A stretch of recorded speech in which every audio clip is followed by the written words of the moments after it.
First, if you're watching this because you recently lost a loved one, then you have my sincerest condolences.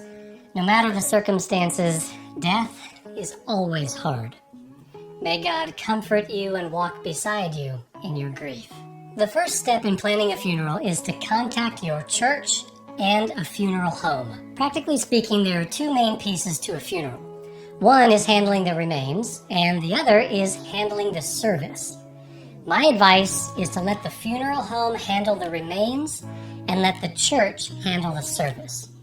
If you're not part of a church, the funeral home can handle both, but if you are, tell the funeral home that the church will handle the service and let the funeral home just handle the remains. Funeral homes specialize in handling remains. They can help you choose a casket or an urn.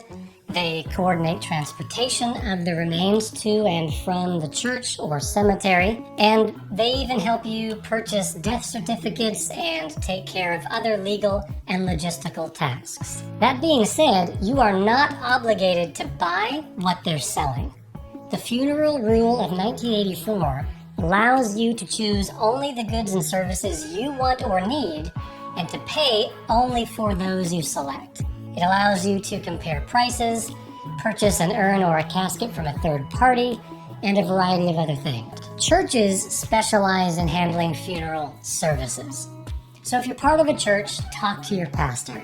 In fact, talk to them before you call the funeral home, and let your pastor lead you through the planning process. They know what they're doing, and their job is to plan a meaningful service so that you don't have to. Obviously, you will help, but the pastor's job is to take that burden off of your shoulders. Talk to your pastor and trust their leadership. The second step is to decide what kind of service to have. A funeral, a memorial service, or a celebration of life. I made another video about the differences between those three kinds of services. You can check that out here. But basically, if the remains will be present at the service, either in a casket or an urn, then it's a funeral. Without the remains, it's a memorial service or a celebration of life. If you choose to have a funeral, you'll probably need to coordinate with the funeral home so they can transport the remains to the service, unless you already have the urn, in which case you or a family member can just bring it to the service yourself. The final step is to decide whether to include eulogies, how many to include, and whether to have an open mic. It's generally best to assign 2 to 3 people to give eulogies and have them written ahead of time. That way you know how long they're going to take, because most people speak at roughly 100 words per minute. Now, the purpose of a good eulogy isn't just to tell stories about the deceased. It's to tell about the deceased's faith in Christ. If you decide to have an open mic, either in place of assigned eulogies or after the assigned eulogies, be prepared for someone to hog the mic and be completely oblivious to how long they're talking. More than once, I've had to step in and interrupt someone who was talking for 15 to 20 minutes without even realizing it. And that's embarrassing for everyone.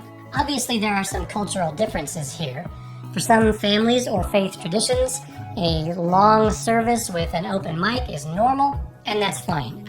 In my tradition, that doesn't go over so well, so I tend to avoid open mics whenever possible, especially if it's a large service with a lot of people. Those are the main steps in planning a funeral.